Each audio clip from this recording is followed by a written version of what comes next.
Sejam bem-vindos ao Escritura e Boa Teologia. No vídeo de hoje eu irei falar sobre a ordem da salvação. No latim é Ordo Salutis. Como que a salvação acontece na vida de uma pessoa? Quais são os vários passos da salvação? É sobre isso que eu irei tratar.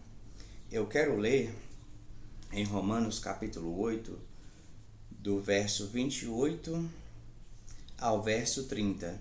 Diz assim a palavra de Deus: Sabemos que Deus age em todas as coisas para o bem daqueles que o amam, dos que foram chamados de acordo com o seu propósito. Pois aqueles que de antemão conheceu também os predestinou para serem conformes à imagem de seu Filho, a fim de que ele seja o primogênito entre muitos irmãos. E aos que predestinou também chamou, aos que chamou também justificou, aos que justificou também glorificou. Até aqui a leitura. Bem, sobre a ordem da salvação, nós precisamos considerar os estágios da salvação. Então vamos lá. O primeiro estágio da salvação, para entendermos como que a salvação acontece na vida de uma pessoa, é a eleição. A eleição nada mais é do que a escolha de pessoas a serem salvas por Deus. Então, nós só somos salvos porque Deus quis nos salvar. Se Deus não quisesse salvar ninguém, ele continuaria sendo justo. Ele continuaria sendo santo. Então, todas as pessoas que serão salvas e todas as pessoas que estarão na eternidade futura com Deus no céu, só estarão lá porque Deus quis que acontecesse exatamente dessa forma. Então, a salvação é um ato da soberania de Deus. Não somos nós que buscamos o Senhor. É o Senhor quem nos busca, nos encontra e nos salva. Então, isso precisa estar na nossa mente. Prestem atenção no que Paulo disse. E aos que predestinou, foi Deus que nos elegeu para sermos salvos. O segundo estágio da salvação, isso para nós entendermos como que a salvação acontece na vida de uma pessoa, é o chamado do Evangelho. Vamos observar novamente o que Paulo falou. E aos que predestinou, também chamou. É interessante que a eleição tem dois aspectos. Nós sempre fomos eleitos em Cristo por Deus, na eternidade passada. Então, nós sempre fomos salvos do lado de Deus. Esse é um aspecto. Mas nós só fomos salvos aqui do nosso lado em um certo momento da história. Esse é um outro aspecto. E como que Deus manifestou a sua salvação na nossa vida? Através da pregação do Evangelho. Então existe o chamado geral e existe o chamado eficaz.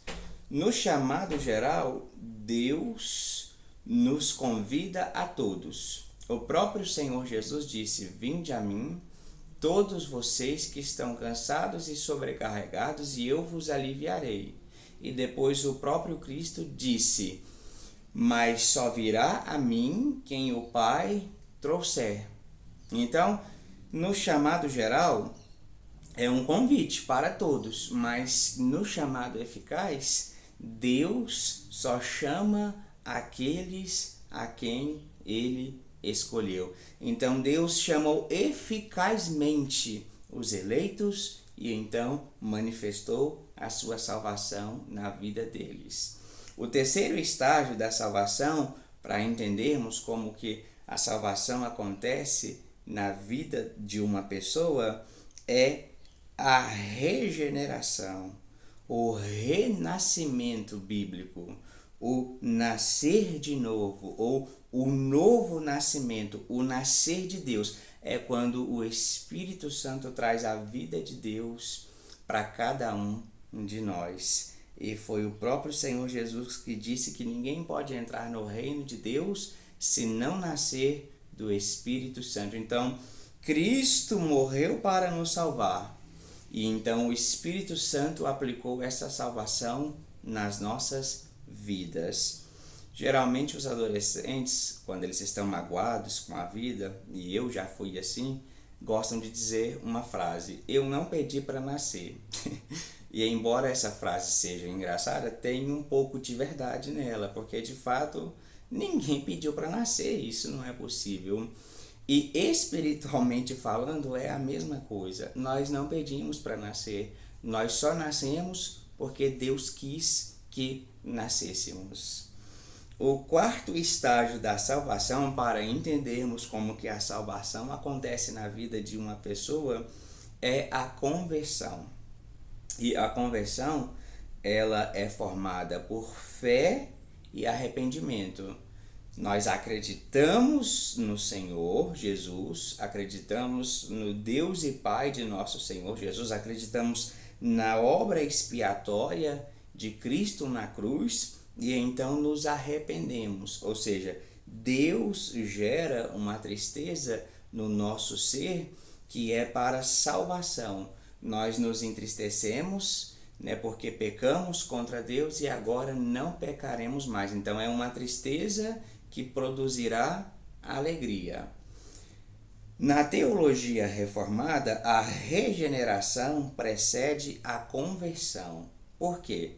Porque primeiro nós precisamos receber vida para depois termos fé, para depois crermos e para depois arrependermos.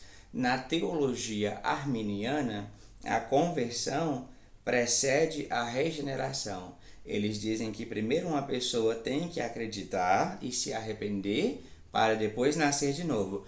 Mas como que é possível uma pessoa acreditar e se arrepender se ela está morta espiritualmente?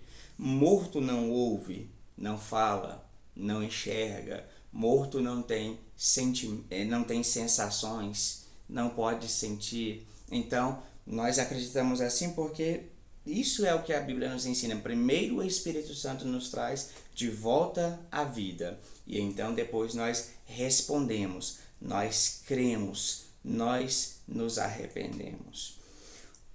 O quinto estágio da salvação, para nós entendermos como que a salvação ocorre na vida de alguém, é a justificação.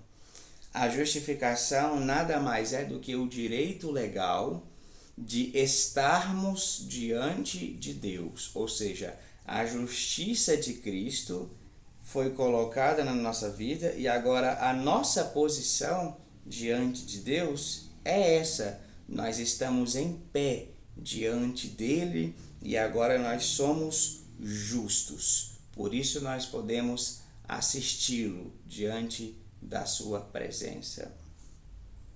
Nós sabemos que a justificação é como se fosse a resposta de Deus para a nossa resposta a Ele. Porque nós fomos regenerados, fomos convertidos, porque nós respondemos o Evangelho, e agora Deus nos justifica.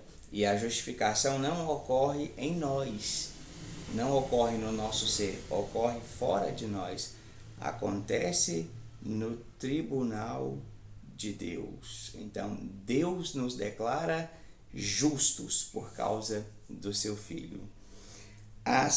O sexto estágio da salvação na Bíblia, para entendermos como que a salvação acontece, se chama adoção. Deus nos recebe na sua família como seus filhos. Por isso que em João 1,12 Jesus disse: mas a todos quantos o receberam, deu-lhes o poder de serem feitos filhos de Deus. Agora nós somos da família do Senhor, pertencemos ao céu, somos dessa família gloriosa e espiritual. Vivemos como filhos de Deus, imitamos ao próprio Pai. Por isso que o sétimo estágio da salvação é a santificação. Ou seja, Deus nos separa do mundo, Deus nos chama para fora do mundo. E Paulo disse que Deus nos elegeu para sermos conforme a imagem de seu Filho. Então, o salvo, ele foi eleito para imitar a Cristo, para se parecer com Cristo, para seguir os passos de Cristo. Então, o lado visível da nossa salvação, que é invisível, que é espiritual, é a santidade.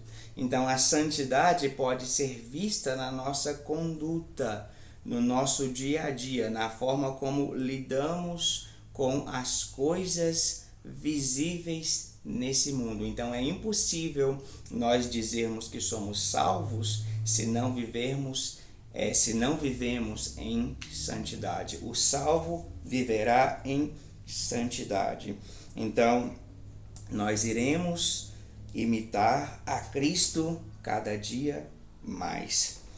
O oitavo estágio da salvação é a perseverança dos santos. E perseverar é manter-se cristão, é conservar-se na fé.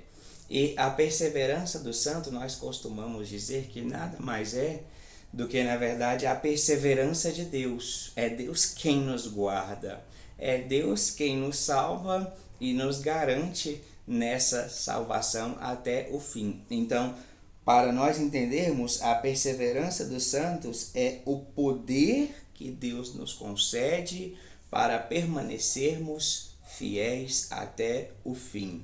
Então, na verdade, só permanecerá fiel até o fim aquele que verdadeiramente foi salvo. Aqueles que não foram salvos irão se desviar, irão sair, irão apostatar. Nós, os salvos, independente do que passarmos, continuaremos com os olhos firmes em Jesus. O nono estágio da salvação é a morte e o estado intermediário. Então, quando o cristão morre, a sua alma é glorificada, é aperfeiçoada e entra na presença do Senhor.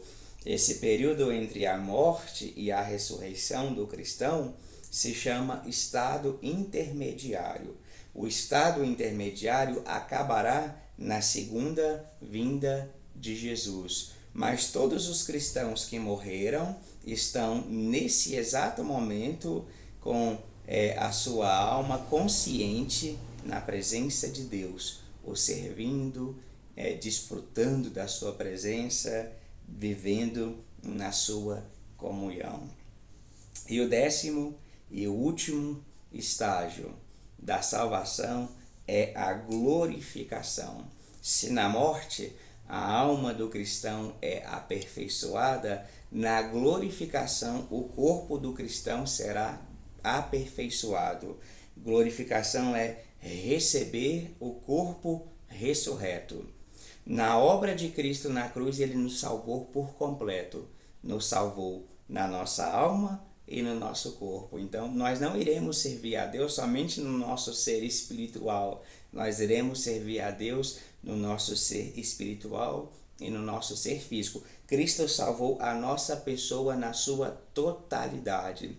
É por isso que quando ele voltar, como está escrito em 1 Coríntios 15, nós iremos receber um corpo glorificado, semelhante ao corpo dele.